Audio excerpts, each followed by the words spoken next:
Hey everybody, welcome to this training. I'm super excited for my first day to chat with you. I feels like just yesterday I was in this myself, so it's crazy to be presenting a topic to you guys, but I am super excited because this is something that means a lot to me. And today we're going to talk about finding your brand. Some of you might be like, what in the world are you talking about?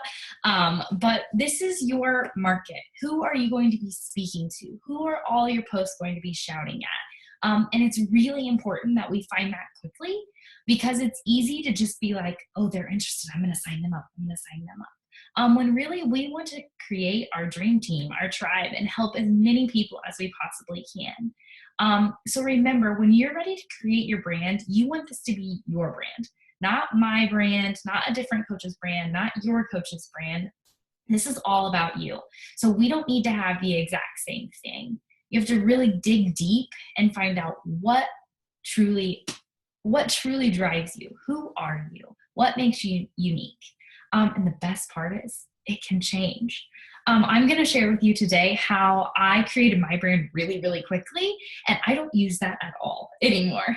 So I was a college athlete. I was an equestrian, and so I rode on an equestrian team for 4 years in college.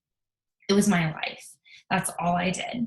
I made a lot of amazing friends. I actually have some coaches on the team who are on my team. It was a wonderful time, but when I graduated, I chose to not take that path anymore. I still do horse stuff for fun when I can, but that's not my life. That's not what I do every day.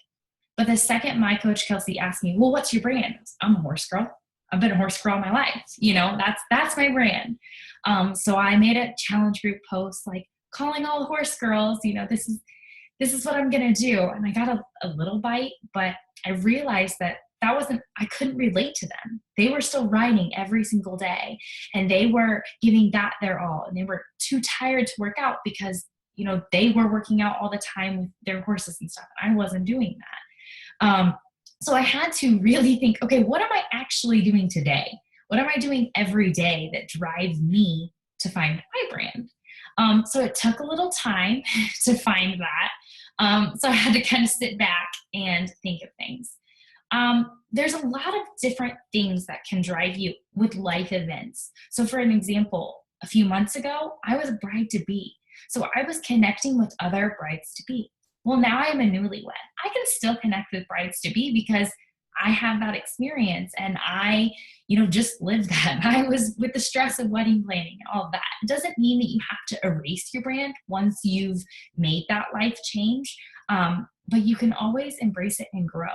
So I have some examples here of some different brands. So if you're a dog mom or a teacher or a nurse, if you were a college athlete, a college student, a working mom, a stay-at-home mom, bride, a newlywed, someone who travels all the time, that's who you're going to want to reach out to talk to, because you want to be able to have a challenge group and be able to post in there and relate to people. If you are just taking this and that because they're going to give you the $140, you're going to sink because your business isn't going to thrive off of what you are thriving off of. So I also put in here some examples of some different challenge group posts calling out your brand. Kelsey has an awesome sweating for the wedding one that she used. My husband is a football coach, so I tried an ad where it was a opportunity alert for coaches' wives or football fans. I also did some bride stuff when I was. And then another big thing is just shout out your brand all the time on your Facebook. So it doesn't have to be like a challenge group, like buy my stuff, join my group, anything like that.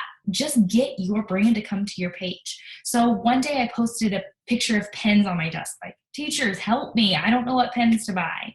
Or I posted on here, I'm about to take my teaching test. Should I buy the teaching material or not? And that's the most action my page had gotten in a long time. But that pulled teachers to my page. Then they're going to start following the other things I do. And hopefully they'll decide they want to be on a health and fitness journey with me. But just to kind of review with that, don't rush. Don't just think, oh, I've been this all my life, so that's why my brand's going to be. And remember, your brand can change as life events happen. So your daily call to action today, I've posted a form in here for you to fill out to create your brand. I shared mine with you, and I hope it's helpful, and I hope it's some great tips for today. And I can't wait to hear your brand and how you're planning to reach out to them and show them that they can be on their health and fitness journey too. Have a great day, guys.